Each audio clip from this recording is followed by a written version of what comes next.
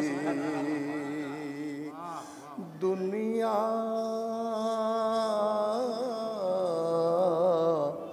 بھلا سکے. نعرہ صلوات پڑھ.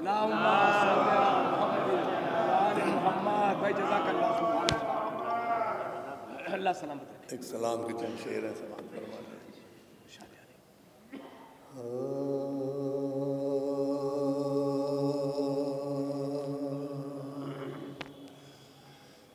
ایک کے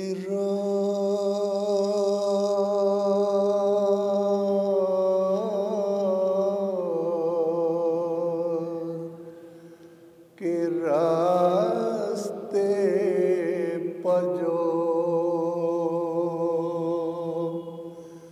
شیری کا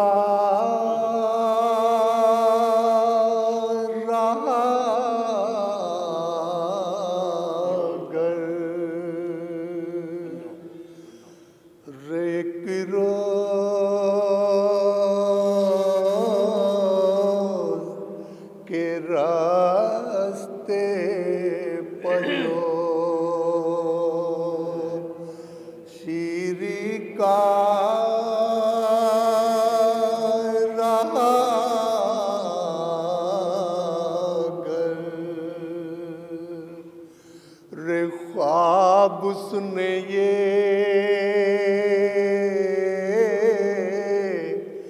دیکھا کہ حسین آئے ہیں بے سر اور خون میں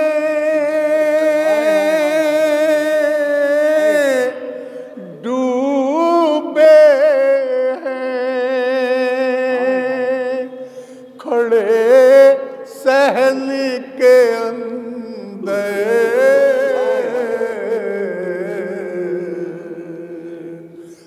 کہتے ہیں کل آؤں گا، کہتے ہیں کل آؤں گا تیرے گھر میں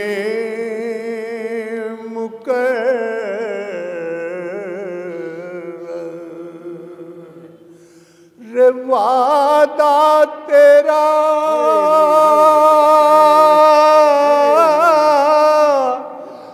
لایا ہے مجھے کرب و بلا سے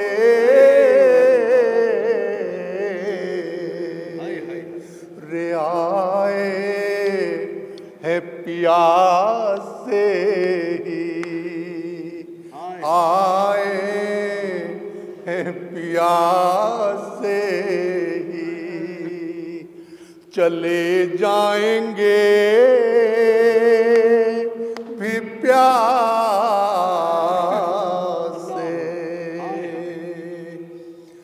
رے ایک بات میں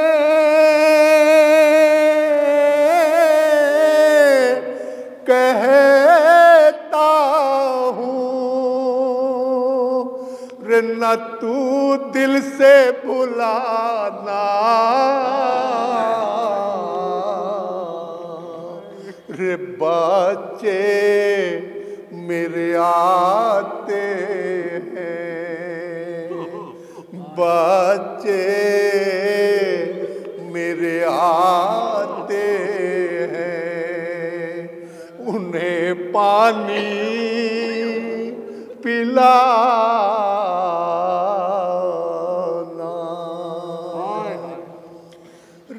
سجاد سے کہنا کہ نہ تم غصے میں آنا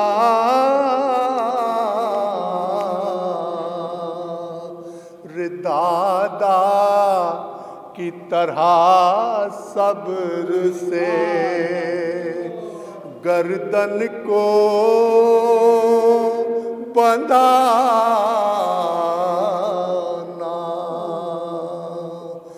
رعایا جو کرے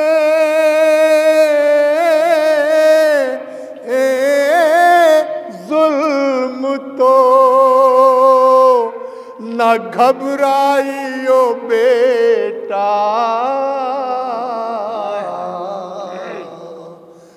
لے جائیں جہاں ساتھ چلے جائیو بیٹا، ایک روز کے راستے پجو۔ تقریباً 10 سال رہ کے یہاں میں ایران گیا ہوں، اور اگر اسے جوڑا جائے تو 24/10/34 اور 42 سال بعد آیا، تو اتنی تبدیلی تو بہرحال یہاں ملی کہ جو تہذیب اور احترام 42 سال پہلے تھا وہ اب ختم ہو گیا ہے۔ وہ اللہ ذاکر کے اٹھنے کے بعد کم سے کم صلوات تو پڑھنا چاہیے۔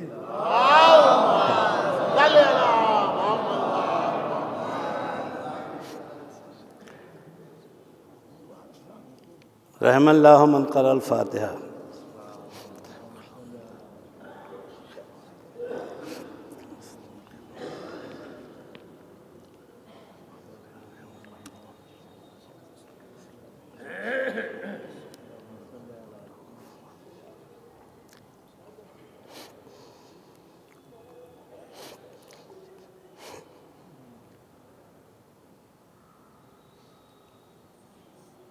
اعوذ باللہ من الشیطان الرجیم، بسم اللہ الرحمن الرحیم۔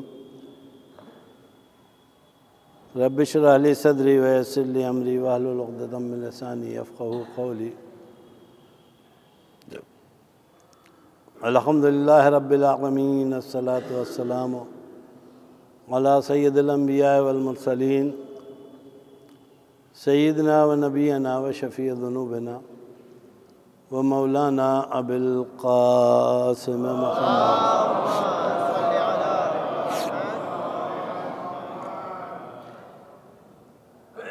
وآلہ الطیبین الطاہرین المعصومین، اما بعد، فقد قال اللہ تبارک و تعالی فی کتاب المجید و فرقان الحمید وقولہ الحق وہو اصدق القائلین۔ بسم اللہ الرحمن الرحیم۔ هل أتى على الإنسان حين من الدهر لم يكن شيئا مذكورا إنا خلقنا الإنسان من نطفة أمشاج نبتليه فجعلناه سميعا بصيرا۔ ایک صلوات۔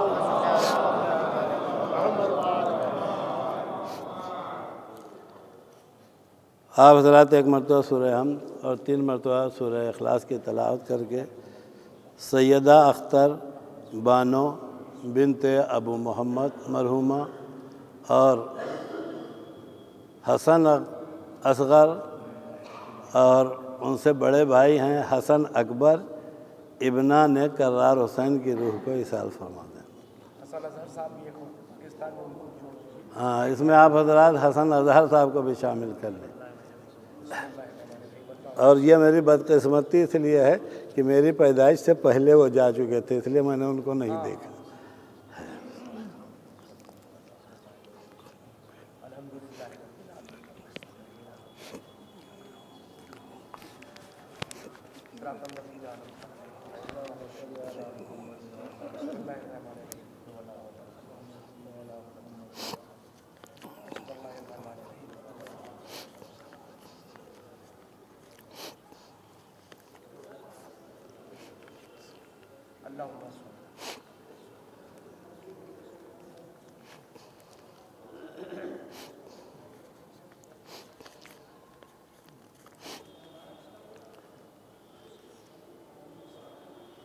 سورہ دہر کی ابتدائی 2 آیتیں جس کو سرنامہ کلام قرار دیا ہے۔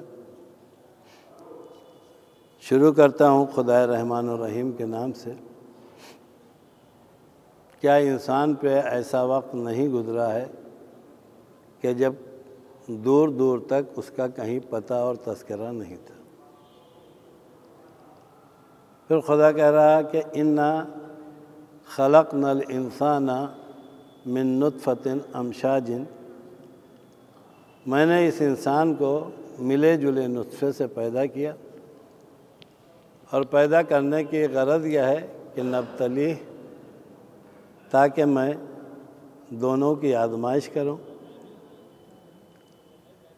اور میں کمزوری کو جانتا ہوں اس لیے کہ پیدا کرنے والا میں ہوں، مجھ سے بہتر کون جانے گا کہ یہ امتحان ایسے ہی پیدا کر کے چھوڑ دیا جائے تو یہ امتحان دینے کے لائق نہیں ہے۔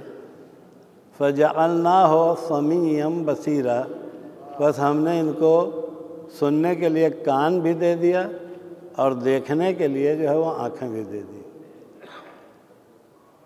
اس کی وجہ یہ ہے کہ علم کے جو ذرائع ہیں ان ذریعوں میں سے سب سے پہلا ذریعہ ہے کان۔ اگر کسی کے پاس کان نہ ہو تو وہ پڑھا لکھا نہیں ہو سکتا۔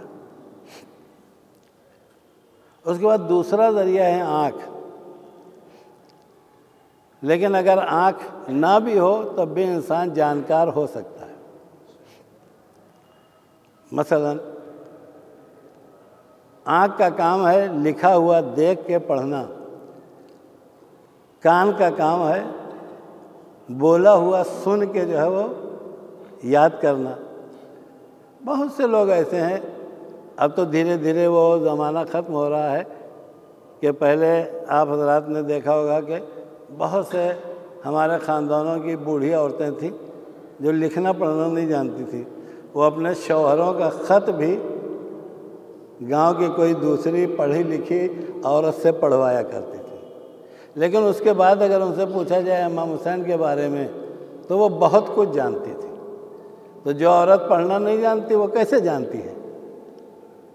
اس کی وجہ یہ ہے کہ دیکھ کے پڑھنے کے لیے پڑھا لکھا ہونا ہے، سن کے پڑھنے کے لیے جو ہے وہ پڑھا لکھا ہونا ضروری نہیں ہے۔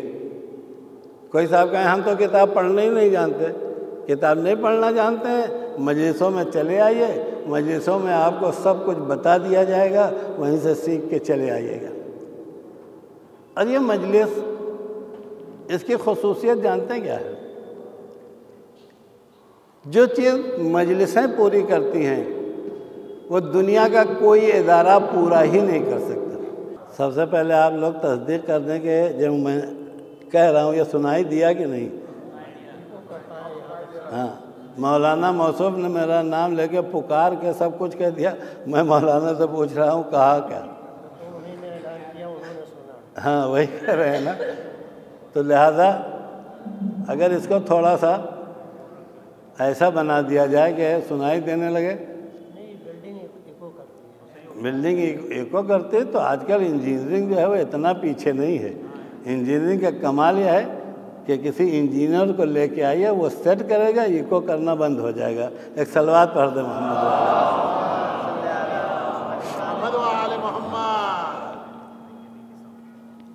تو عزیزو، پروردگار عالم نے ہم کو اپنی آزمائش کے لیے کان بھی دیا ہے اور آنکھ بھی دیا ہے، اور اس کان اور آنکھ میں ایک فرق رکھا ہے کہ کان کا کام پہلے شروع ہوتا ہے اور آنکھ کا کام جو ہے وہ بعد میں شروع ہوتا ہے۔ اور اس کی سب سے بڑی علامت اور سب سے بڑی دلیل یہ ہے کہ اگر آنکھ کا کام پہلے شروع ہوتا تو ہمارے مذہب میں، ہماری تعلیمات میں قرآن دکھانے کا حکم ہوتا، اذان کہنے کا حکم نہ ہوتا۔ اذان اس بات کی علامت ہے کہ کان نے اپنا کام پہلے شروع کیا ہے، آنکھ نے اپنا کام بعد میں شروع کیا ہے۔ اور دونوں میں ایک فرق ہے۔ دیکھیے میں اپنے برادران سے اپنے بزرگوں سے کہہ دوں، مجھ سے آج کے زمانے والی جو مجلسیں اس کی توقع نہ رکھیے گا کہ میں کوئی ایسا نقطہ پڑھنے لگوں گا کہ چھتیں اڑنے لگیں گی۔ میں چھتیں اڑانے نہیں آیا ہوں، کیونکہ بڑی محنت سے پڑھا ہے، اس لیے میں یہ چاہتا ہوں کہ کچھ باتیں آپ لوگوں تک پہنچا دوں۔ اب چونکہ تذکرہ آ گیا فجعلناہ سمیعا بصیرا، پس میں نے سمیع بنایا یعنی سننے والا، اور بصیرہ دیکھنے والا بنایا۔ اور یہ دو چیزیں جو ہمیں خدا نے دیا ہے یہ بہت اچھی بھی ہیں بہت خراب بھی ہیں۔ جانتے ہیں کیوں؟ اس لیے کہ پروردگار عالم نے ان دو چیزوں کو دے کے ہمیں آزاد نہیں کر دیا، اس نے یہ پابندی لگائی، کہا کہ دیکھو نہ سب سن سکتے ہو نہ سب چھوڑ سکتے ہو۔ اس بات کو آپ ذہن میں رکھیے گا۔ اگر آپ کو سننے کی طاقت مل گئی ہے تو اس کا مطلب نہیں ہے کہ آپ آزاد ہیں، جو جی چاہے وہ سنو، جہاں جی چاہے وہاں سنو۔ تو اب مسئلہ کیا ہے؟ تو قدرت ہی سے سوال کیا جا بہرحال جب تم نے کان دے کے پابند بنایا ہے کہ سب چیز نہیں سنی جا سکتی، تو اب تو بتا کیا سنا جا سکتا ہے کیا نہیں سنا جا سکتا؟ تو قدرت نے پکار کے کہا چونکہ تمہارے اندر اتنی صلاحیت نہیں رکھی ہے کہ تم تمیز پیدا کر لو کہ کیا سنا جا سکتا ہے کیا نہیں سنا جا سکتا، اسی لیے تم سے پہلے میں نے ہادی کو بھیجا ہے، وہ ہادی بتائے گا کہ کیا سننا ہے کیا نہیں سننا۔ اچھا آج کے دور کی جانتے ہیں پریشانی کیا ہے؟ کہ میری گفتگو جو باہر والوں سے نہیں ہوتی کہ باہر والے کہتے ہیں اصلاح تو اپنے گھر میں پہلے کی جاتی ہے، وَإِلَّا رسول اللہ جو ہے دعوت ذوالعشیرہ جو ہے وہ اپنے گھر میں نہ بلاتے، مکے میں کسی بہت بڑے میدان میں کرتے۔ یہ آپ سوچ لیجئے۔ تو اصلاح علیکم السلام، اصلاح کا دائرہ جو ہے وہ سب سے پہلے اپنے گھر سے ہوتا ہے، اور بہرحال یہ مومنین جو بیٹھے ہوئے ہیں یہ سب کے سب گھر والے ہیں، گھر والا سمجھ میں کہ میں آپ کے سامنے جو ہے یہ بات کہہ رہا ہوں۔ تو اب جب ادھر سے طے ہو گیا کہ کیا سننا ہے تو ہماری اور آپ کی ذمہ داری ہے کہ یہ سننا ہے یہ نہیں سننا ہے، اور ادھر ہی سے طے ہو گیا کہ کیا دیکھنا ہے کیا نہیں دیکھنا ہے۔ تو اب اگر ہادی یہ بتا دے یہ دیکھنا ہے تو آپ اسے دیکھیے، کسی نے نہیں منع کیا ہے، لیکن اگر ہادی بتا دے کہ نہیں یہ نہیں دیکھنا ہے تو اگر آپ مسلمان ہیں آپ مومن ہیں تو اس کے اوپر پابندی کریں۔ اب میں ان بدقسمتوں کے بارے میں کیا کروں کہ ہادی نے بتایا کہ دیکھنا ہے، اگر اسے دیکھ لو گے تو تمہاری جنت کی ضمانت ہم لیتے ہیں، اور کچھ لوگوں کا دیکھنے سے نکاح ٹوٹ جاتا ہے۔ تو بدقسمتی اپنی اپنی ہے۔ حد یہ ہے کہ زیارت حسین کے سلسلے علیہ السلام کے سلسلے میں یہ جملہ ملتا ہے کہ اگر کوئی صاحب، میں یہ حدیث اس وقت اس لیے پڑھ رہا ہوں کہ اس وقت کم سے کم جانے کا راستہ کھلا ہوا ہے، اگر جیب بھی کھلی ہو، اس سب کو آپ غور سے یاد رکھیے گا، جیسے اس سے پہلے 7-8 سال پہلے 10 سال پہلے جانے کا راستہ ہی نہیں کھلا ہوا تھا، بہت سے مومن ترس رہے تھے کہ اتنا سارا پیسہ رکھے ہوئے ہیں لیکن مولا کی قبر کی زیارت نہیں ہو پاتی۔ آج بھی بہت سے ایسے لوگ ہیں جو راستہ کھلنے کے بعد ان کی جیب نہیں کھل پاتی۔ دیکھیے آپ یاد رکھیے گا، معلوم ہوا کہ پیسہ بھرا ہوا ہے اور اس کے بعد نہیں جا رہے ہیں۔ اور کچھ بیچارے ایسے ہیں کہ جن کے لیے نہ کل حالات تھے، کل حالات خراب تھے اس لیے کہ صدام آنے نہیں دے رہا تھا، آج حالات خراب ہے کہ غربت جانے نہیں دے رہی۔ ان کو آپ ہٹ کے الگ ہٹ کے ان کی ہٹا کے اس حدیث کو سنیے گا۔ معصوم نے فرمایا جو قبر امام حسین کی زیارت کرنے کے لیے نہ جائے، اگر اسے کسی وجہ سے پروردگار عالم جنت دے بھی دے تب بھی جنت میں وہ نچلا چھوٹا والا گھر دے گا جو ان لوگوں سے بہت چھوٹا ہوگا کہ جو اختیار رکھنے کے بعد زیارت کرنے گئے ہیں۔ اب آپ سوچیں کتنا آسان ہے، کوئی شہر ایسا نہ ہوگا۔ میں تو اکثر اپنی مجلسوں میں کہہ دیا کرتا ہوں اس وقت سب سے آسان طریقہ ہے، کچھ نہ کر پاؤ تو ٹور لے کے جاؤ۔ اگر کچھ نہیں کر سکتے بھیا، جب اتنا ٹول لے جانے والے، سہولت دینے والے چاروں طرف موجود ہیں اور جیب بھی بھری ہوئی ہے، تو ہمیں اور آپ کو کیوں نہیں جانا چاہیے؟ اس کی خصوصیت جانتے ہیں کیا ہے؟ خصوصیت یہ ہے کہ رسول اکرم کی ایک حدیث ہے،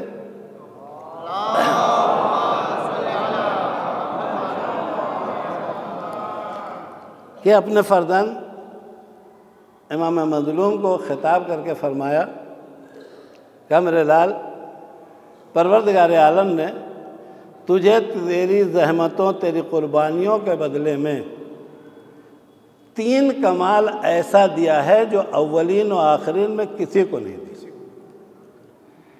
میں سب سے پہلے بات کی اہمیت کو پہنچانے کے لیے خود رسول سے ہاتھ جوڑ کے کہوں، اولین میں آپ بھی ہیں۔ اس بات کو آپ ذہن میں رکھیے گا کہ نبی فرما رہے ہیں کہ اولین یعنی آدم سے لے کے مجھ تک، اور مجھ سے لے کے جو ہے وہ قیامت تک، یہ نہ کسی نبی کو ملی ہے نہ کسی وصی کو ملی ہے، وہ پروردگار عالم نے مخصوص کر رکھی ہے بیٹا تمہارے لیے۔ تو امام حسین نے پوچھا کہ نانا یہ کون سی چیز 3 ایسی ہیں جو صرف ہمارے لیے مخصوص ہے؟ اب یہاں پہ میں ایک جملہ اور سنا دوں۔ میرے استاد آغا وجدانی، جو لوگ ایران میں پڑھتے ہیں، ہو سکتا ہے یہ بچے ہمارے جو ہے وہ بعد کے گئے ہوئے ہیں، ان کا انتقال ہو چکا ہو، لیکن میں ایک جملہ کہنا چاہتا ہوں کہ جب وہ باحیات تھے تو ہندوستان کی کسی یونیورسٹی کے کسی کلاس میں اتنے بچے نہیں ہوتے جتنے بچے جو ہے ان کے کلاس میں ہوتے تھے۔ صبح 7 بجے کے کلاس میں 2000 سے 3000 تک بچے ہوتے تھے جن کو وہ پڑھایا کرتے تھے۔ اب ایسا جلیل القدر استاد ایک دن درس دیتے دیتے کہتے ہیں کہ خدا نے امام حسین کو ایک ایسی خصوصیت دی ہے جو کسی کو نہیں دی۔ کسی کا مطلب کسی کو، آپ یہ نہ سوچیں کہ حضرت علی کو ملی ہوگی، رسول اللہ کو ملی ہوگی،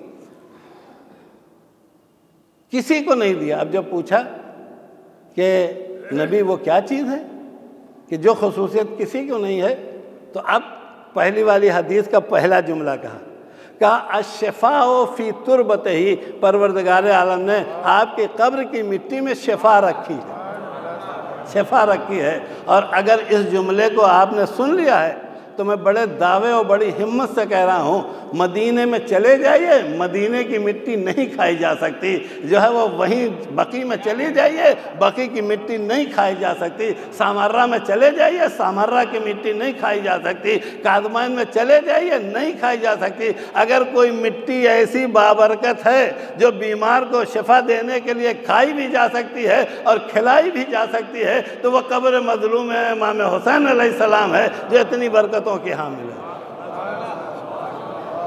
کہیں جانے کے طفیل میں ہو سکتا ہے ایک ذرہ مل جائے۔ یہ پہلی صفت ہے جو کسی کے پاس نہیں ہے۔ اور دوسری صفت کے بارے میں جانتے ہیں کیا کہا؟ کہا کہ الامامۃ فی ذریتہ، خدا نے امامت بیٹا تمہاری نسل میں رکھی۔ ابھی تک جو ہے وہ ہمارے جو بچے ہیں وہ اپنے حساب سے، اس لیے کہ وہ جہالت کا زمانہ ختم ہو گیا کہ مولوی صاحب چاہے جو پڑھ کے چلے جائیں، اب بچے سن کے چلے جائیں گے، وہ کچھ پلٹ کے بول لیں گے نہیں۔ جانتے کس اعتبار سے کہا؟ اس لیے کہ پروردگار عالم نے ایک خصوصیت برپا کی ہے کہ ہر امام کے ایک بیٹے کو امام بنایا ہے، کسی دوسرے بیٹے کو امام نہیں بنایا ہے۔ یہ خصوصیت تنہا مولا کائنات اور صدیقہ طاہرہ کی ہے کہ ان کے 2 بیٹوں کو امام بنایا۔ یہ صرف خصوصیت جو ہے وہ اسی جگہ پہ پائی جاتی ہے، اس جگہ کے بعد اب آپ کو کوئی دوسرا نہ ملے گا۔ زہرا اور علی کے 2 بیٹے امام ہیں، ایک کا نام ہے حسن اور ایک کا نام ہے حسین۔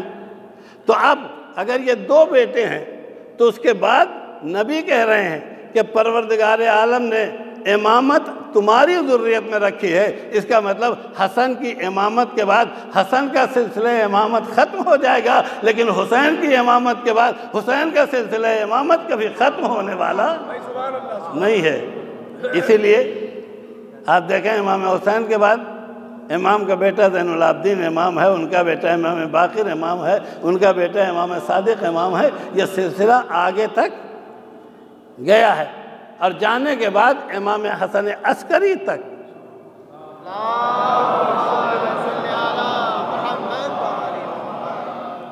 پہنچنے کے بعد اب دشمن نے وہی کام کرنا شروع کیا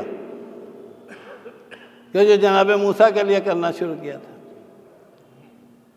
بھائی منجم نے اتنا ہی تو کہا تھا کہ بنی اسرائیل میں ایک بچہ پیدا ہونے والا ہے جو فرعون تیری حکومت کو نیست و نابود کر دے گا، تجھے جو ہے برباد کر دے گا۔ تو ہر طاقتور کا ایک کام ہے، کہیں بھی جائے، اس زمانے میں بھی آپ دیکھ لیجیے، طاقتور کے بعد دو چیزیں ہوتی ہیں، ایک پیسہ اور دوسرے طاقت۔ تو پہلی کوشش یہ کرتا ہے پیسے سے خرید لیا جائے، پہلی کوشش یہ ہوتی ہے کہ پیسے سے خرید لیا جائے، اور جب پیسے سے نہیں بکتا تو پھر کوشش کی جاتی ہے طاقت سے خرید لیا جائے۔ اس کے علاوہ کوئی تیسرا، کسی بھی بدماش، کسی بھی بڑے سے بڑے جو ہے وہ قاتل کسی دنیا کے کسی اس پہ جائیں تو وہ دو ہی چیزوں کا استعمال کرتا ہے، یا تو طاقت کو استعمال کرتا ہے یا پیسے کو استعمال کرتا ہے۔ لیکن عزیزوں میں ایک جملہ کہوں، آپ کے دل جو ہے وہ خوش ہو جائیں گے، دنیا کی ساری طاقتوں نے مل کے حسین ابن علی کے ماننے والوں کو نہ یہ پیسے سے خرید پائے اور نہ یہ طاقت سے خرید پائے۔ ایسا نہیں ہے کہ آپ کے لیے پیسے کا انتظام نہیں کیا، وہ آج بھی اتنا پیسے کا انتظام کر سکتے ہیں کہ آپ جو ہے وہ لمحوں میں جو ہے وہ کروڑ پتی اور ارب پتی بن سکتے ہیں، لیکن کوئی آج ہمیں نہیں خرید پایا۔ اس کی وجہ جانتے کیا ہے؟ اس کی وجہ یہ ہے کہ پیسے سے ہم اس لیے نہیں بکتے کہ اہل بیت نے ہمارے لیے خمس کے نام پہ اتنا پیسہ چھوڑا ہے کہ جب تک مومن خمس دیتا رہے گا کوئی شیعہ جو ہے وہ پیسے پہ بکنے والا نہیں ہے۔ جب تک مومن، اب یہ الگ سی بات ہے مومن نہ نکالے تو کوئی شیعہ مجبور ہو جائے تو میں اس کے بارے میں نہیں کہتا، لیکن جب تک مومن جو ہے وہ خمس دیتا رہے گا، حق زہرا دیتا رہے گا، کسی شیعہ کو بکنے کی ضرورت ہے ہی نہیں۔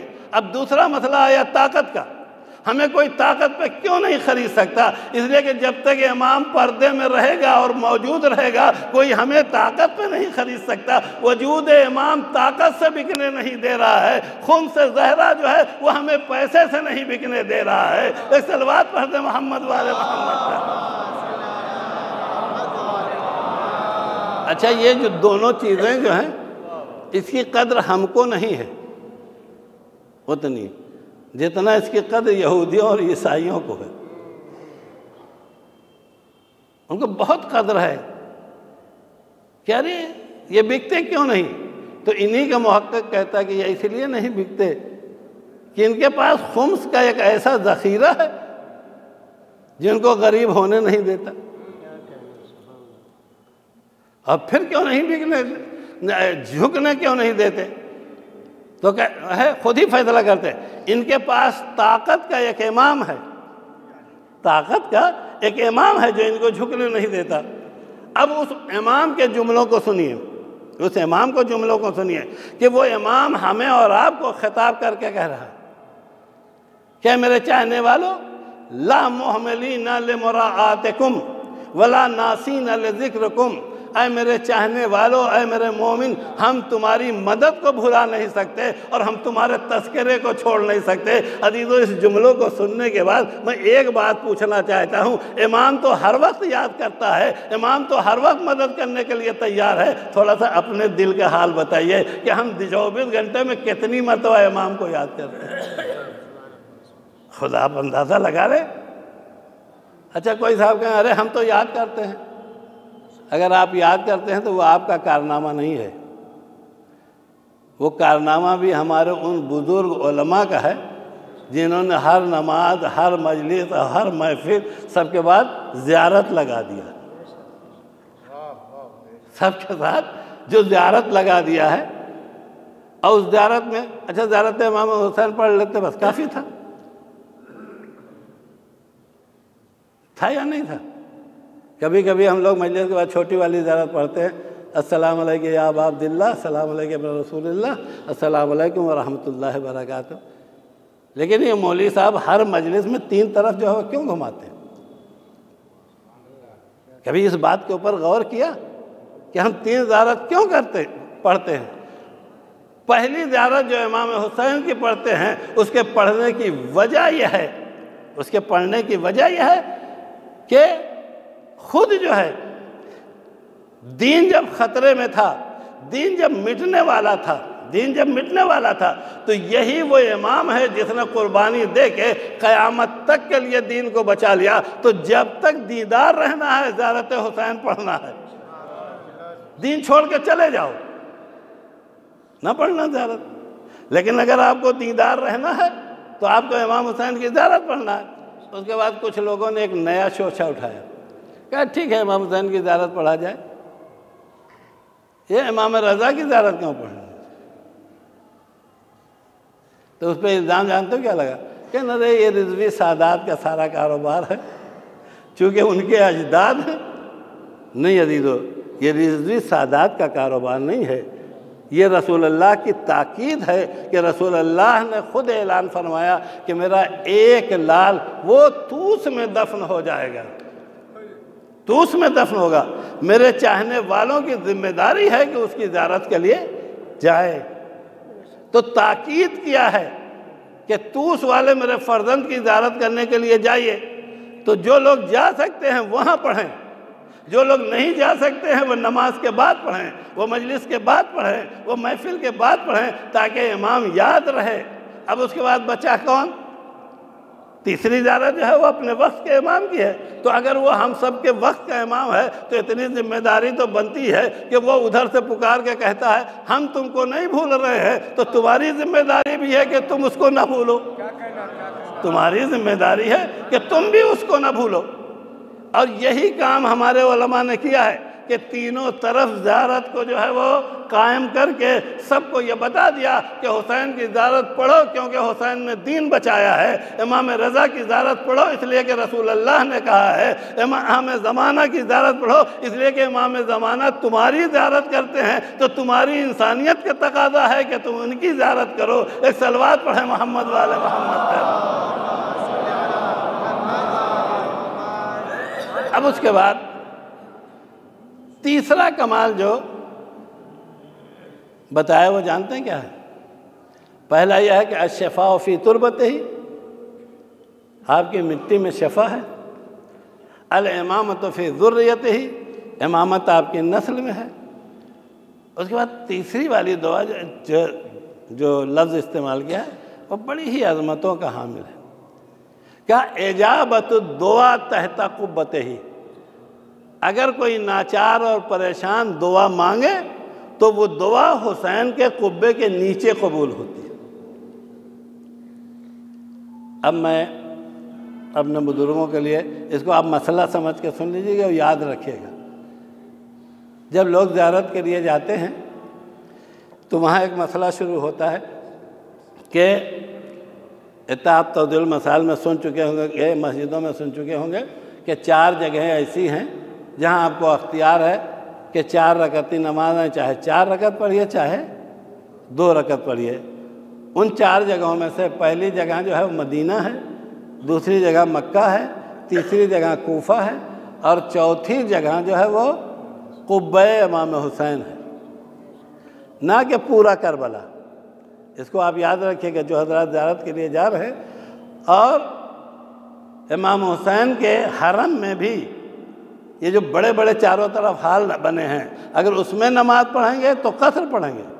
جب آپ کو کبھی یہ موقع مل جائے کہ قبر امام حسین سے 25 ہاتھ ادھر، 25 ادھر، 25 ادھر اور 25 ادھر، اس سرکل میں اگر آپ کو جگہ مل جائے تو وہاں آپ 4 رکعت بھی پڑھ سکتے ہیں اور 2 رکعت بھی پڑھ سکتے ہیں۔ بہت سے لوگ پورے حرم امام حسین میں جو ہے وہ 2 رکعت اور 4 رکعت کا حساب لگانا شروع کرتے ہیں۔ تو یہ مسئلہ یاد رکھیے گا پورے حرم امام حسین میں جو ہے وہ 4 رکعت آپ نہیں پڑھ سکتے، اور یہی وہ سرکل ہے جو امام حسین کے گنبد کے نیچے ہے۔ امام حسین کے گنبد جس کو تحت قبہ کہا جاتا ہے، یہی وہ سرکل ہے۔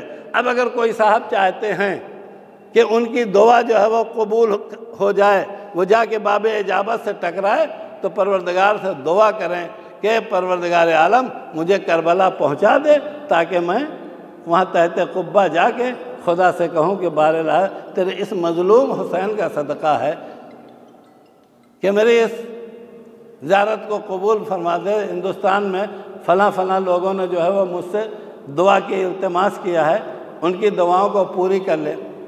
عزیزو، آپ لوگوں نے مسئلہ سن لیا، لیکن اب ایک مسئلہ جو ہے وہ بار بار میرے ذہن میں آتا ہے حدیث پڑھنے کے بعد، اور اس کے بارے میں جو میں نے سوچا، ٹھیک ہے جو لوگ چلے گئے زیارت کرنے کے لیے، انہوں نے اپنی زندگی میں 10 20 50 جو حاجتیں تھیں اس کو لکھ لیا ہے ڈائری پہ، اور جیسے تحت قبہ جائیں گے جلدی جلدی پڑھ گئے، اس لیے کہ وہاں زیادہ دیر ٹھہرنے کا ٹائم بھی نہیں ملتا کہ آپ یہ سوچیں جہاں خوب اطمینان سے جو ہے پورے لکھنؤ والے مومنین کی دعائیں لے کے جائیے اور لسٹ پڑھیے، 2 4 6 10 تو جو ہے وہ لے کے جائیے اور جلدی سے پڑھیے، اس لیے کہ وہاں یہ اجازت نہیں کہ آپ صبح سے جا کے شام کو بیٹھیے، وہاں کی اجازت یہ ہے، ایمان کا تقاضا یہ ہے کہ وہاں 2 رکعت نماز کا بہت ثواب ہے، لہذا جائیے اور جلدی سے 2 رکعت پڑھیے، بہت کریے، والدین کے نام پہ 1 2 رکعت اور پڑھ لیے، اس کے بعد جگہ خالی کیجیے، اس لیے کہ دوسرا مومن انتظار میں کھڑا ہوا ہے کہ آپ جو ہے وہ ہٹیں تو ہم ہیں۔ اچھا، بہت لوگ اس خوش فہمی میں مبتلا ہوتے ہیں، ہم تو پائے گئے ہیں جگہ، ہم نہ ہٹیں گے۔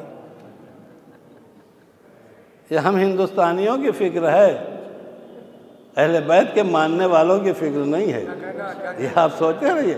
بھائی جیسے ہم ثواب لے چکے ہیں ویسے اس مومن کو بھی تو ثواب ملنا چاہیے، لہذا پڑھیے اور خالی کر دیجیے۔ اب بہت سے لوگ چلے گئے اور جا کے وہ دعائیں حاجتیں مانگ کے چلے آئے، لیکن ہمارے پاس اتنا ہے ہی نہیں کہ ہم جائیں۔ ویسے میں جا چکا، آپ لوگ نے سوچیے گا کہ مولانا نہیں گئے ہیں، ہم سے مراد جو ہے وہ جس مومن کے پاس نہیں ہے، اب وہ غریب کیا کرے، اس کی دعا کبھی قبول ہی نہ ہوگی۔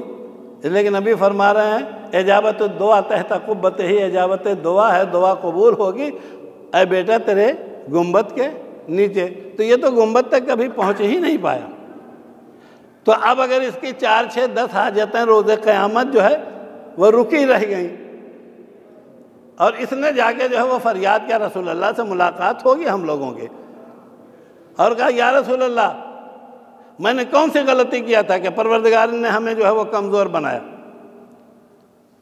اور ہم یہاں تک نہیں پہنچ پائے، ہماری خطا کیا ہے؟ یہ جو 4 عدد دعائیں ہماری یہاں لگی ہوئی ہیں جو قبول نہیں ہوئی ہیں، اس میں نے کیا غلطی کیا؟ یہ تو غلطی ہے کہ میرے پاس مال نہیں تھا اور میں وہاں تک پہنچ نہیں پایا۔ عزیزو، یہیں پہنچ کے نبی نے اعلان کیا مایوس نہ ہو۔ 2 جگہیں ایسی ہیں کہ جس میں پروردگار عالم نے مومن کے لیے اسپیشل انتظام کیا۔ آپ پوچھیں گے وہ کون؟ پہلا اسپیشل انتظام یہ ہے کہ نبی نے اعلان فرمایا کہ جب ہم اور آپ اس دنیا سے چلے جائیں گے اور قبر میں لٹا کے ہمارا بھائی واپس آئے گا، تو پہلی شب یہ ہے، پہلی شب جو آئے گی اس پہلی شب میں قبر کے دونوں حصے ملیں گے، جسے فشار کہا جاتا ہے، اور فشار اتنا مشکل کام ہے کہ ایک زمین قبر کے میں ہمیں اور آپ کو پیس کے رکھ دے گی، ہمیں اور آپ کو پیس کے رکھ دے گی۔ اب جتنے بڑے لوگ تھے اس لیے آپ نے سنا ہوگا ارے فلاں صاحب کی میت جو کربلا گئی، بھائی آپ کی کیوں نہیں جا پا رہی ہے؟ بھائی فلاں صاحب نواب صاحب تھے ان کی چلی گئی، فلاں صاحب جو کروڑ پتی صاحب تھے ان کی چلی گئی۔ اس غریب نے کون سی خطا کیا ہے کہ پیسہ نہیں اسی لیے جو ہے فشار میں دبے؟ اس نے تو ایک چیز تو آپ روز سنتے رہتے ہیں، مسجدوں میں نماز کے بعد اعلان ہوتا ہے فلاں مومن کا انتقال ہو گیا ہے، وحشت قبر پڑھ دیجیے، سنتے رہتے ہیں نہیں؟ وحشت قبر جو ہے وہ فشار کو روکتی ہے۔ لیکن جو اہم چیز ہے جس کی طرف میں آپ کو متوجہ کرنا چاہتا ہوں، ایک حدیث اور ہے کہ نبی نے فرمایا چونکہ حسین ابن علی کا خون زمین کربلا میں گر گیا ہے، لہذا اس خون کے صدقے میں پروردگار عالم نے زمین کربلا سے فشار ہٹا دیا۔ یعنی اگر ہم اور آپ یہاں مر جائیں گے تو ہماری قبر کا فشار ہوگا، لیکن اگر کربلا چلے جائیں گے تو ہماری قبر کا فشار نہیں ہوگا۔ میں کہوں گا بار الہا اب پھر وہی مسئلہ آ رہا ہے، پیسہ نہیں ہے، میرے بچے بھیجیں تو کیسے بھیجیں؟ ان کے پاس مال نہیں ہے، ان کے بچے بھیجیں تو کیسے بھیجیں؟ ایک مرتبہ نبی نے پکار کے کہا کہ گھبرانے کی ضرورت نہیں ہے، کربلا جانے کی تڑپ پیدا کر دو، اگر تم مر جاؤ گے تو خدا 2 فرشتے معین کرے گا، جو غلط دفن ہو گئے ان کو نکال کے یہاں لائے گا، جو یہاں والا ہے اسے وہاں پہنچائے گا۔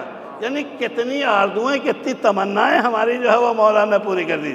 تو ایک خصوصیت یہ رکھی، مرنے میں کوئی پریشانی نہیں ہے، حسین تک پہنچنے کی جگہ کا ارادہ رکھو۔ بہت سے ہیں کہنا کون جائے، تو اگر زندگی میں کون جائے ہے تو مرنے کے بعد بھی کون جائے رہے گا۔ تم اگر نہیں جا سکتے ہو تب بھی اپنے دل میں تمنا تو پیدا کرو کہ ہم حسین کے ہاں تک جائیں۔ یہ خدا کی ذمہ داری ہے، اگر حالات نے زندگی میں نہیں جانے دیا ہے تو مرنے کے بعد خدا تمہیں وہاں پہنچا دے گا اور فشار قبر سے بچا لے گا۔ اور دوسری حدیث یہ ہے کہ نبی نے فرمایا کہ مومن دنیا کے کسی کونے میں کہیں بھی کھڑے ہو کے اگر حسین کے توسط سے جو ہے دعا مانگتا ہے، لکھنؤ میں مانگے، الہ آباد میں مانگے اور کسی شہر میں مانگے، تو پروردگار عالم 2 فرشتے معین کرتا ہے کہ یہ فرشتے آپ کی دعا کو مسجد سے لیں گے اور لے کے، اب ایک جملہ اور سن لوں، جہاں ہم لوگ ہیں اس فضا کا نام ہے فضائے کثیف، یعنی یہ وہ گاڑھی فضا ہے جس سے جلدی سے کوئی چیز نکل نہیں پاتی، لیکن اس کے بعد اگر آپ اور کچھ اوپر چلے جائیں گے تو اس کے اوپر جو ہے وہ فضائے بسیط ہوتی ہے، لطیف فضا ہوتی ہے۔ لطیف فضا کی خصوصیت یہ ہے اس میں سے ہر چیز گزر جاتی ہے، اس میں سے ہر چیز گزر جاتی ہے۔ چونکہ ہماری روحیں ہمارے اس کثیف بدن میں قیدی ہیں، لہذا اپنا کام نہیں کر پاتی۔ جس دن یہ روح ہمارے بدن سے آزاد ہوتی ہے تو روح چونکہ لطیف ہوتی ہے تو لطیف فضا میں چلی جاتی ہے، لطیف فضا میں۔ اب تو کم سے کم آپ کو انداز ہوا آپ کی دعائیں جو ہے وہ کثیف نہیں ہیں، آپ کی دعائیں ہیں لطیف۔ جائیں تو کیسے جائیں؟ اس کثیف مادے میں، کثیف دنیا میں قیدی ہیں، لہذا پروردگار عالم نے 2 فرشتے بھیجے، فرشتوں سے کہا اس کی دعاؤں کو لے کے چلو۔ اب فرشتے کہنے لگے جائیں کیسے، جائیں کیسے؟ تو قدرت نے پکار کے کہا فضائے کثیف سے فضائے لطیف کی طرف جانے کا راستہ ہے قبہ امام مظلوم، اس کے علاوہ کہیں سے راستہ نہیں ہے۔ آپ اپنی دعا کو باب اجابت تک بھیجنا چاہتے ہیں تو آپ کو وہی راستہ لے جانا چاہیے، چاہے خود پہنچا کے بھیجو یا فرشتوں کو ذریعہ بنا کے پہنچاؤ۔ بالکل ویسے ہی آج کی سائنسی تحقیق یہ ہے کہ اگر کسی کو اس فضائے کثیف سے فضائے بسیط میں جانا ہے تو پروردگار عالم نے اس پوری کائنات میں اس کا راستہ تو بنایا ہے، لیکن ہر جگہ نہیں بنایا ہے۔ اگر آپ ہندوستان سے اڑنا چاہیں تو نہیں اڑ سکتے ہیں، آپ جاپان سے اڑنا چاہیں تو نہیں اڑ سکتے ہیں، شاید یہی راز ہے۔ حد یہ کہ مکے سے اڑنا چاہیں تو نہیں اڑ سکتے، فضائے بسیط سے میں اگر مکے سے اڑنا چاہیں تو نہیں اڑ سکتے۔ اب اگر یہ طے ہے کہ مکے کی فضا جو ہے وہ فضائے کثیف سے لطیف میں جانے کا راستہ نہیں ہے، تو اب جو ہے وہ ان آیتوں کا ترجمہ پہچانیے۔ پروردگار پکار کے کر سبحان الذی اسری بعبدہ لیلا من المسجد الحرام الی المسجد الاقصی، یعنی مسجد حرام سے مسجد اقصی تک یہ فضائے کثیف میں جانے کا راستہ ہے، لیکن وہاں سے فضائے لطیف میں جانے کا راستہ جو ہے وہ وہیں سے کھلا ہوا ہے۔ اسی لیے نبی مسجد الاقصی تک جانے کے بعد اب آسمان کی بلندیوں پہ گئے۔ اب اگر کسی پہ آسمان پہ اڑنا ہے تو اسے مسجد اقصی تک جانا ہے، کسی کو دعا بھیجنا ہے تو حسین کے پاس جانا ہے۔ ایک صلوات پڑھے محمد والے محمد پہ۔ دیکھیں اتنی دیر کی گفتگو تھی کہ آپ سبحان اللہ کہنے خوش ہو جائیں، لیکن اب اس کے بعد والی گفتگو سبحان اللہ کی نہیں ہے، یہ بالکل صاف، چونکہ یہ میرے بھائی بھی ہیں سب، انہوں نے اپنے ماں باپ کے ایصال ثواب کی مجلس برپا کی ہے۔ ماں باپ اور اولاد میں پروردگار عالم نے دوہرا رشتہ قائم کیا۔ جانتے ہیں دوہرا رشتہ کا کیا مطلب؟ اچھا، ہر باپ اس خوش فہمی میں مبتلا رہتا ہے کہ اللہ نے کہا بیٹے سے ابا کے سامنے جھکے رہو، اور ہمیں تو کچھ کرنا ہی نہیں۔ یہ فکر جو ہے آپ اپنے ذہن سے نکال لیں، حضرت ابا جتنے باپ ہیں وہ اپنے ذہن سے یہ فکر کو نکال دیں کہ سب جو ہے وہ لڑکے ہی سے کہا گیا ہے۔ جانتے ہیں کیوں؟ اس لیے کہ ابا اور بیٹے کا رشتہ ایسا ہے کہ جب تک دونوں نہ آئیں گے نہ کوئی باپ بن سکتا ہے نہ کوئی بیٹا بن سکتا ہے۔ اس چیز کو آپ غور کریں۔ اگر بیٹا پیدا نہ ہوتا تو آپ بنتے بنتے فرعون بن سکتے تھے، باپ نہیں بن سکتے تھے۔ اس بات کو آپ کو دیکھنا پڑے گا۔ اسی لیے فرعون باپ نہیں بن پایا، خدا بنا تھا۔ اس کا مطلب باپ بننے کے لیے ایک بیٹا چاہیے۔ اب دوسرا والا جملہ بھی سن لیں جوان لوگ، بیٹا بننے کے لیے اور باعزت بیٹا بننے کے لیے ایک باپ چاہیے۔ اس کو بھی آپ غور سے سنیں، اس لیے کہ اگر باپ نہ ہوگا تو تم باعزت بیٹے نہیں ہو سکتے ہو۔ کسی کو باعزت بیٹا بننا ہے تو اسے باپ چاہیے، اور کسی باپ کو باپ بننا ہے تو اسے بیٹا چاہیے۔ اسی لیے یہ رشتہ ایسا رشتہ ہے جو طرفینی ہے، اور جس رشتے میں، یا دوسرے آسان لفظ میں کہوں، باپ محتاج ہے بیٹے کا اور بیٹا محتاج ہے باپ کا، تو جب دونوں کے ایک دوسرے کے احتیاج ہے تو اب دونوں کے اوپر ایک ایک ذمہ داری ہے۔ کوئی باپ صاحب یہ کہے ارے ہم تو باپ ہے، ہمارا کوئی کام ہی نہیں۔ نہیں، ایسا نہیں ہے۔ آپ باپ ہیں تو آپ کے اوپر ذمہ داری ہے، وہ بیٹا ہے تو اس کے اوپر ذمہ داری ہے۔ اچھا، جب کسی خطیب کو بلایا جاتا ہے چہلوں کی مجلس پڑھنے کے لیے نا، تو سارے بیٹوں کو پریشان کر کے چلے جاتے ہیں، ابا کا تذکرہ ہی نہیں کرتے۔ لہذا اس والی مجلس میں دونوں سنیے گا آپ کیا آپ ابا ہیں؟ جہاں آیات نے بیٹے کو آرڈر پہ آرڈر، آرڈر پہ آرڈر، آرڈر پہ آرڈر دیا، کیا قضا ربک الا تعبدوا الا ایاہ وبالوالدین احسانا، تمہارے رب کا فیصلہ یہ ہے کہ اس کے سامنے کسی اور کی عبادت نہ کرنا اور اپنے ماں باپ کے ساتھ احسان کرنا۔ اگر وہ دونوں یا ان دونوں میں سے کوئی ایک بوڑھا ہو جائے فلا تقل لہما اف، ان کے سامنے اف نہ کرنا، ولا تنہرہما، اور ان کے سامنے ان کو جھڑکنا نہیں، ان کے سامنے دونوں شانوں کو جھکا کے چلنا، ان سے ملائم لہجے میں گفتگو کرنا۔ یہ اتنی باتیں جانتے ہیں سب کے سب کس سے کہی؟ سب کہیں بیٹے سے، باپ سے کچھ نہیں کہا ابھی تک۔ اب اس کے بعد پھر بیٹے سے ایک ایسی بات کہہ دی جس پہ بیٹا تو بعد میں سوچے گا، باپ کو پہلے سوچنا پڑے گا۔ اس لیے کہ یہ سب کہنے کے بعد اب تاریخ کہتی ہے کہ بعض بیٹوں کے ذہن میں یہ خیال پیدا ہوا کہ اب ہم نے اتنا کر دینے کے بعد باپ کا حق ادا کر دیا، اور جا کے پوچھا کہ یا رسول اللہ کیا باپ کا حق ادا ہو گیا؟ معصومین سے بھی کئی مرتبہ سوالات ہوئے ہیں کہ باپ کا حق ادا ہو گیا، تو معصوم نے کہا نہیں۔ تو کہا پھر کیسے ادا ہوگا؟ کہا قل رب ارحمہما کما ربیانی صغیرا، ہر وقت کہتے رہو کہ خدایا ان دونوں پہ ویسی رحمت نازل کر جیسے پالا ہے۔ اب میں اس کا پھر دہراؤں، خدایا رب ارحمہما، ان دونوں پہ رحمت نازل کر، صرف رحمت نہ نازل کر، کما، ویسے ہی رحمت نازل کر جیسے انہوں نے پالا ہے۔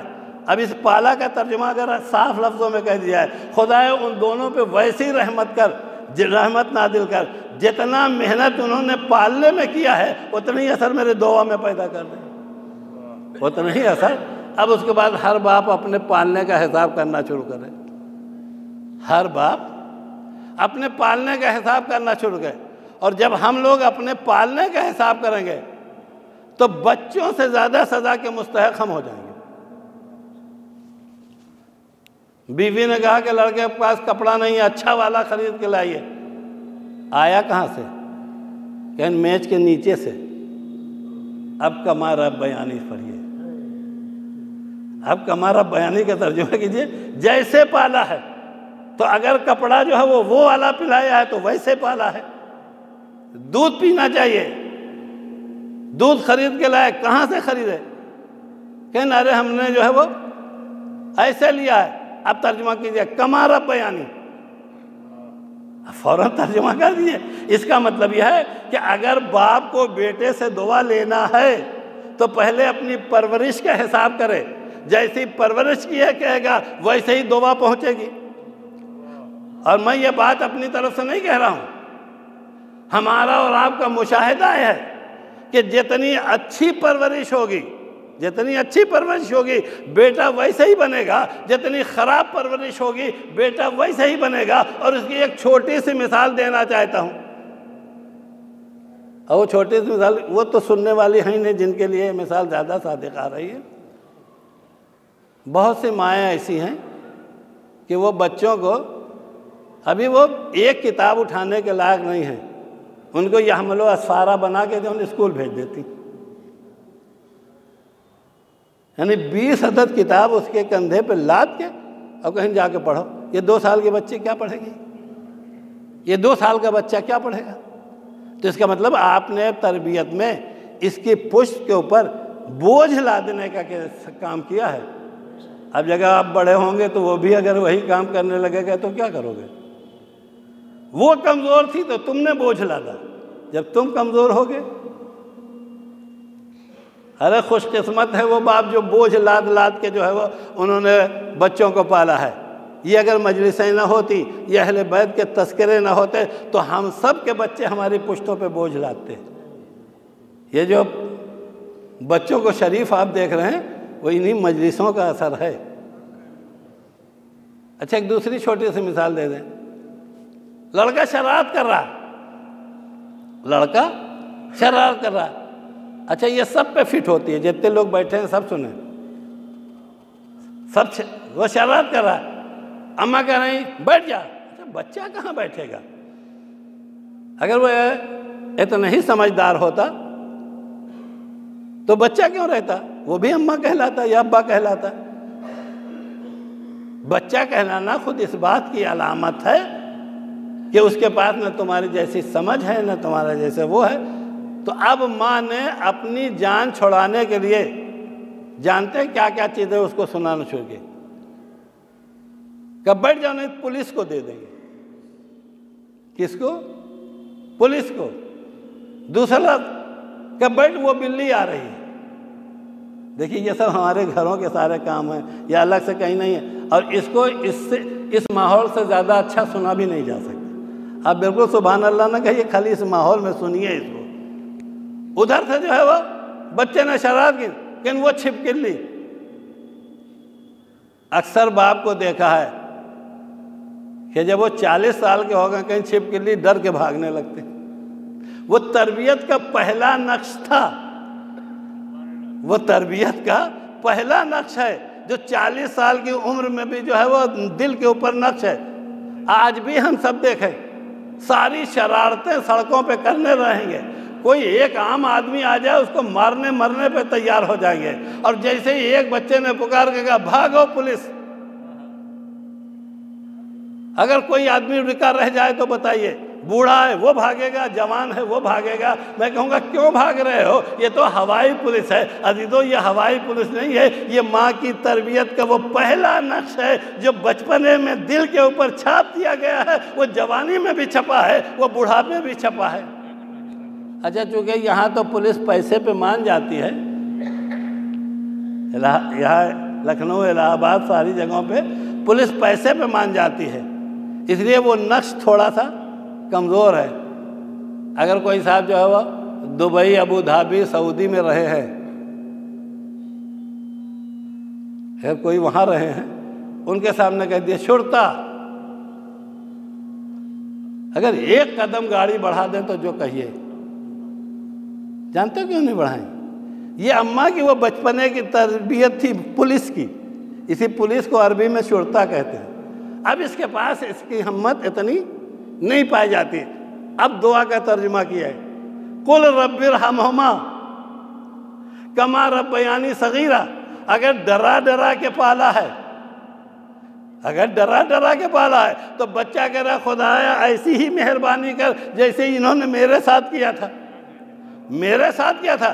عزیزو، لہذا تنہا جو ہے وہ بچوں کے اوپر زور نہ لگائیے، خود اپنے اوپر بھی دیکھیے کہ جیسے پالا ہے تم نے ویسے یہ تمہارے ساتھ جو ہے وہ دعا فرمائیں گے۔ کہیں ایسا نہ ہو کہ بچہ لائق بھی ہے اور اس کے بعد بار بار دعا بھی کر رہا ہے اور اس دعا میں تمہیں ثواب کے بجائے عذاب ملتا چلا جا رہا ہے۔ لہذا ابھی سے، اور ایک بات اور سن لیجیے، یہ مجلس سے کوئی پڑھے گا بھی نہیں، اس لیے کہ ذاکروں کو زیادہ تر اس بات کی امید رہتی ہے کہ اب دوبارہ جو ہے وہ کٹ جائے گی۔ ہم کو اس چیز کی کوئی فکر بھی نہیں ہے کہ دوبارہ کٹ جائے گی، لیکن اگر ایک آدمی بھی یہاں سے اٹھنے کے بعد اپنے بچے کی تربیت کا انداز بدل دے گا تو کچھ ہو یا نہ ہو میری عاقبت جو ہے وہ بن جائے گی۔ آپ سن لیجئے، اور جب بچوں کی پرورش کا انداز نرالا ہوتا ہے، اگرچہ میں اس روایت کو نہیں مانتا، روایات میں ملتا ہے کہ جب ہمارا نبی پیدا ہوا تو وہ روایت جو ہے بہت زیادہ مشہور ہے کہ نبی کو حلیمہ دائی نے پالا، نبی کو حلیمہ دائی نے پالا اور دودھ پلایا۔ اس سب کو قبول نہ کیجیے گا، خود بیٹھ کے تحقیق کیجیے گا۔ اگر موسیٰ جو ہے وہ کافرہ عورت کا دودھ نہیں پی سکتے تو فخر موسیٰ حلیمہ کا دودھ پی سکتا ہے؟ یہ کبھی آپ نے اپنے ذہن میں سوچا کہ نہیں سوچا؟ لیکن وہ ساری روایتیں ہیں۔ انہی روایتوں میں سے ایک روایت یہ ہے کہ مکے کے بچے جو ہے وہ کھیلنے جانا چاہتے تھے، مکے کے بچے کھیلنے جا رہے تھے، اور رسول اللہ آئے، کہا کہ دائی ہم کو بھی اجازت دے دیجئے، ہم بھی ان لوگوں کے ساتھ چلے جائیں۔ تو انہوں نے کہا نہیں، عبد المطلب نے مجھے ذمہ داری دیا، میں تمہیں اکیلا نہیں چھوڑ سکتے۔ کہا اب اچھا خاصا میں جو ہے وہ 5-6 سال کا ہو گیا ہوں، میں اپنی حفاظت خود کر سکتا ہوں، مجھے جانے دیجئے۔ جب بہت نبی نے التجا کیا، التماس کیا، تو انہوں نے کہا اچھا جاؤ۔ اب نبی جلدی سے تیار ہونے لگے۔ یہ جملہ آپ لوگوں کے لیے نہیں، ہم جیسے ذاکروں کے لیے زیادہ ہے۔ جب نبی تیار ہونے لگے اور گھر سے نکلنا چاہتے ہیں کہ ادھر سے دائی حلیمہ کی آواز آئی، کہا بیٹا محمد رکو۔ اب نبی رک گئے کہ ہم اب کیا ہے، اب تو آپ نے اجازت دی جانے کے لیے۔ اب میں اس زمانے میں اور روایت میں تو لکھا ہے کہ ایک کالا دھاگا لے کے آئیں، لیکن میرا ترجمہ ہے ایک گنڈا لے کے آئیں، ایک کالا دھاگا لے کے آئیں، اور لانے کے بعد نبی کے ہاتھ میں انہوں نے باندھ دیا۔ تو نبی نے کہا یہ کیا؟ تو کہا بیٹا تم باہر جا رہے ہو، میں یہ دھاگا تمہارے ہاتھوں پہ اس لیے باندھ رہی ہوں کہ یہ دھاگا تمہاری حفاظت کرے گا۔ نبی نے فوراً توڑ کے پھینکا، کہا میری حفاظت خدا کرے گا، یہ دھاگا تھوڑی کرے گا۔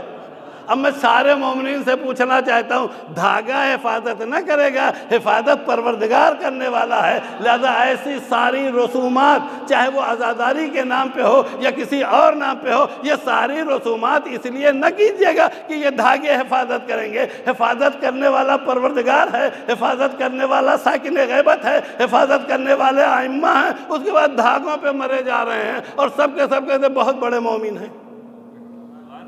اس کے بعد ہمارے بھائی حفاظت ہی اگر چاہیے، حفاظت ہی چاہیے تو آج نہ رسول اللہ مل سکتے ہیں، نہ کوئی امام مل سکتے ہیں۔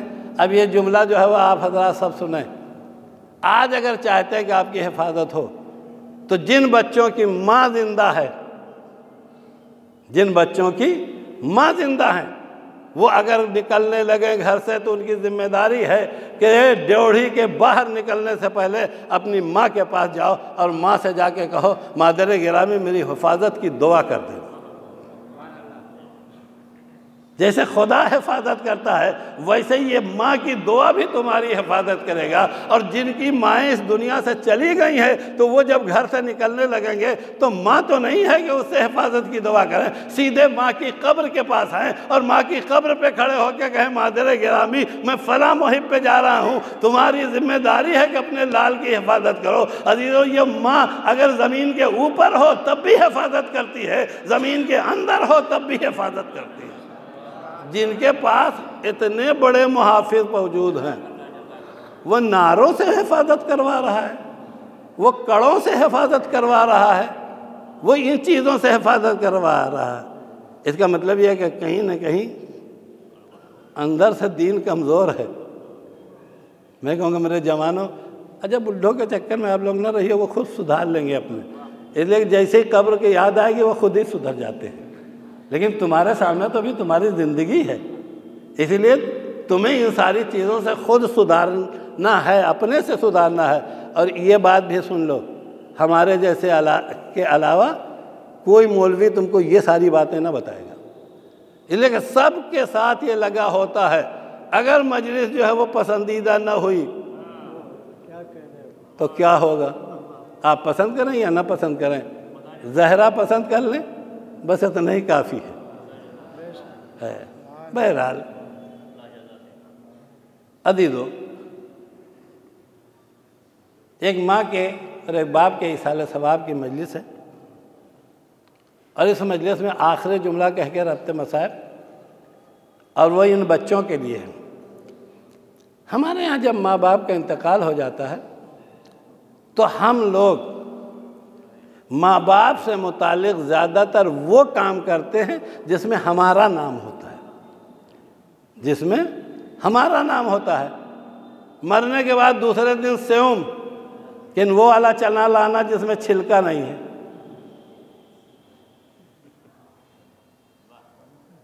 بغیر چھلکے والا جو ہے وہ لے کے آنا۔ جانتے ہو کیوں؟ اس لیے کہ بات کیا کہ ارے کیا اچھا چنا باٹا تھا، اس میں ابا کو کیا ملا، اچھا تو آپ کو ملا نا۔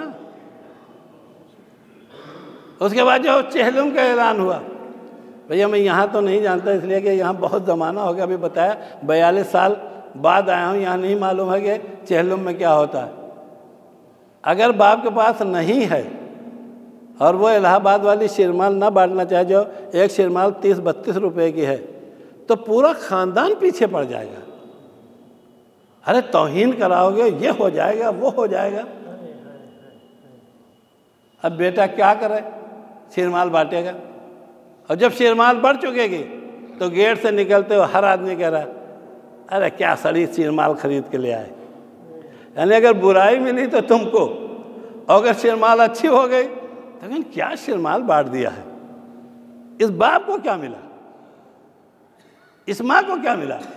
شیرمال تو آپ کو ملی۔ میں یہ نہیں کہتا کہ آپ نہ بانٹیں، لیکن اس کے ساتھ ساتھ وہ کام بھی کریں جو صرف باپ کے لیے ہے، جو صرف ماں کے لیے ہے۔ چونکہ میں اپنے چچا کے بارے میں جانتا ہوں، میں سن 74 میں یہاں آیا تھا، اس وقت سے لے کے مرنے تک میں ان کی ہسٹری جانتا ہوں۔ وہ آدمی ایسی جگہ کے اوپر ان کی پوسٹ تھی کہ جہاں مسلمان کا کچھ نہیں ملتا تھا، تو اسی لکھنؤ سے جو ہے وہ چنا اور لائی لے کے جاتے تھے، ہفتوں چنا اور لائی پہ گزارتے تھے۔ آپ سوچیں ان کی زندگی ہم نے دیکھی ہے یہیں۔ وہ دور بھی میں نے دیکھا ہے کہ جب اعلان ہو گیا تھا کہ ہر سرکاری نوکر کو جو ہے وہ ایک کیس دینا ہے نس بندی کے لیے، انہوں نے سسپینڈ ہونا قبول کیا، لیکن کہا میں حرام کام نہیں کر سکتا۔ لیکن کوئی دیکھے یا نہ دیکھے، پروردگار دیکھتا ہے۔ میں ایک دن نازمیہ سے، ہم لوگ پیدل آیا کرتے تھے ان کے گھر، نازمیہ سے جب آیا تو دیکھا کہ میری چچی بہت خوش ہیں۔ میں نے کہا چچی آج کیا ہو گیا؟ تو انہوں نے پلٹ کے کہا بیٹا تم نے سنا نہیں، آج تمہارے چچا کا نوکری بحال ہو گئی، اور صرف بحال نہیں ہوئی، ان کو پروموشن بھی مل گیا۔ انہیں جانتے کیا تھے؟ وہ سیل ٹیکس آفیسر بن گئے تھے، اور ان کی پوسٹنگ جانتے کہاں ہوئی؟ ہاں، اور وہ چیک پوسٹ ایسا ہے جو بوروں میں نوٹ کمانے کا چیک پوسٹ ہے۔ ایسے چیک پوسٹ پر رہنے کے بعد میرے چچا نے ایک نیا پیسہ کسی سے نہیں لیا۔ تو یہ کیسے مان لیں جو اتنا ایماندار ہو، اس نے نمازیں چھوڑی ہوگی، اس نے روزے چھوڑے ہوں گے۔ لیکن میں ہر بیٹے سے کہہ رہا ہوں یہ سب کام آپ کریے، ایسا نہیں کہ آپ سماج سے الگ ہو جائیے۔ سماج سے الگ ہونے کے لیے دین نہیں کہتا، لیکن دین یہ بھی تو کہہ رہا ہے ذرا ایک دن بیٹھ کے سوچو میرے باپ کی کتنی نمازیں قضا ہیں، میرے باپ کے کتنے روزے قضا ہیں، میرے باپ کے پاس پیسہ تھا، حج کیا ہے یا نہیں۔ میں یہ نہیں کہتا کسی مولوی کو پکڑو حج پہ بھیج دو، یہ بیٹا تو ہے نا، بیٹا چلا جائے باپ کا حج کر کے چلا ہے۔ لیکن کسی کو یاد نہیں رہتا کہ ابا کی نماز پڑھوا دیں۔ جانتے کیوں یاد نہیں رہتا؟ لیکن ابا کی نماز جب پڑھوائیں گے تو مولانا کے پاس چپکے سے آئیں گے، مولانا نوٹ کو چپکے سے جیب میں رکھیں گے، اس کے بعد ڈھونڈ کے ایک آدمی کو لے کے آئیں گے، تنہائی میں اس کے حوالے کر دیں گے۔ کس نے جانا؟ کس نے جانا کہ آپ نے اپنے والد کی جو ہے نماز پڑھوائی ہے؟ لیکن چہلوں کی شیرمال سب جان جاتے ہیں۔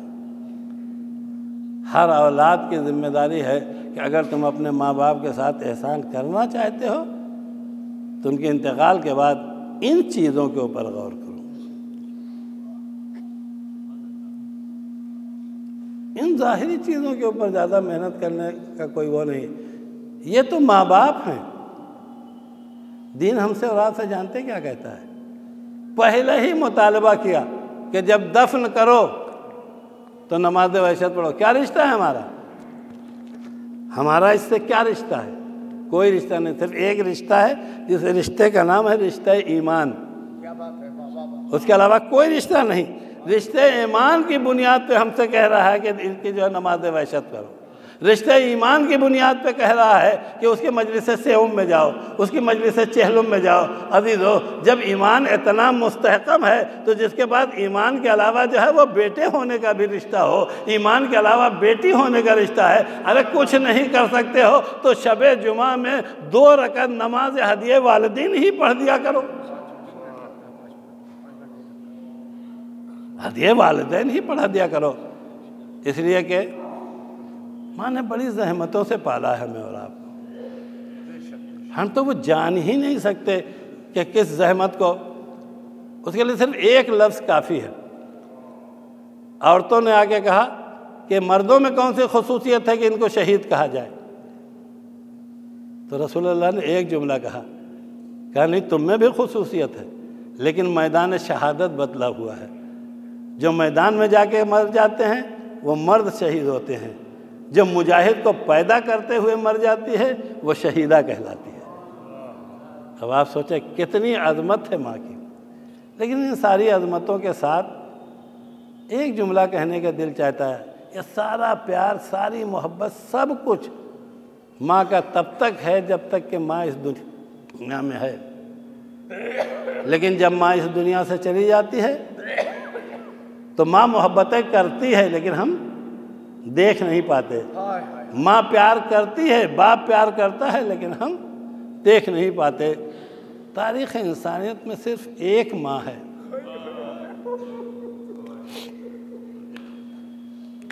اور وہ ماں جانتے ہیں کیسی ماں ہے؟ ایک جملہ کہوں جو رونے کے لیے بہت زیادہ کافی ہے۔ جو حضرات قم میں حرم گئے ہیں، حرم معصومہ میں، تو جو فیضیہ کی طرف گیٹ ہے، اس گیٹ کو آپ اپنی نگاہ میں رکھیے، اور ادھر سے آغا عراقی کا جنازہ آ رہا تھا۔ امام خمینی کے بعد آغا عراقی مرجع وقت ہے، ان کا جنازہ آ رہا تھا، اور گیٹ بند تھا۔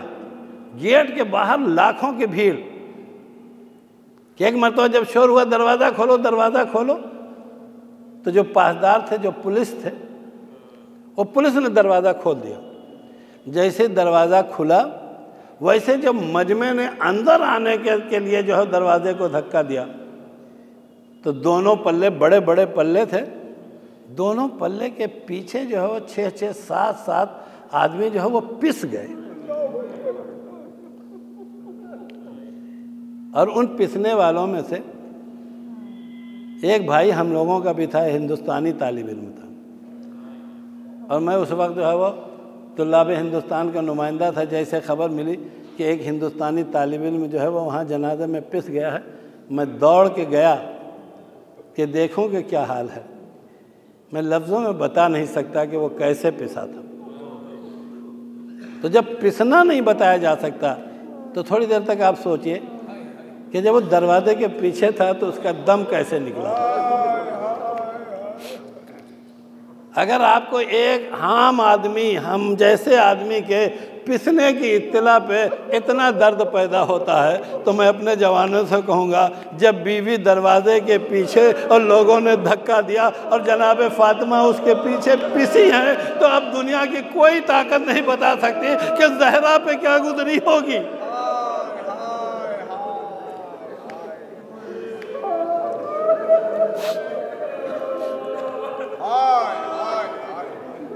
خدا ان آوازوں کے اوپر رحمت و برکت نازل کرے۔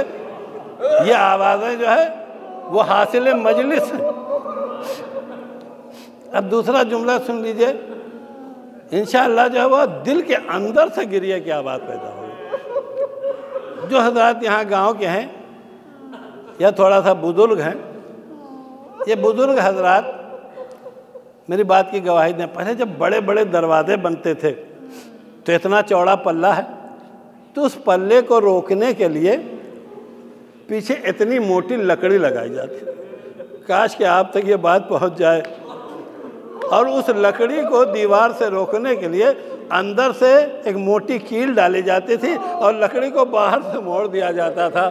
اگر آپ تک یہ جملے پہنچ گئے ہیں تو اب وہ فرماتے ہیں کہ جب زہرا جو ہے وہ دروازے کے پیچھے پسی ہے تو وہ جو لکڑی لگی تھی وہ بیوی کی پسلیوں پہ لگی، جس کی وجہ سے زہرا کی 3 پسلیاں ٹوٹ گئیں۔ اجرکم اللہ، خدا ان آوازوں کے اوپر رحمت و برکت نازل کرے۔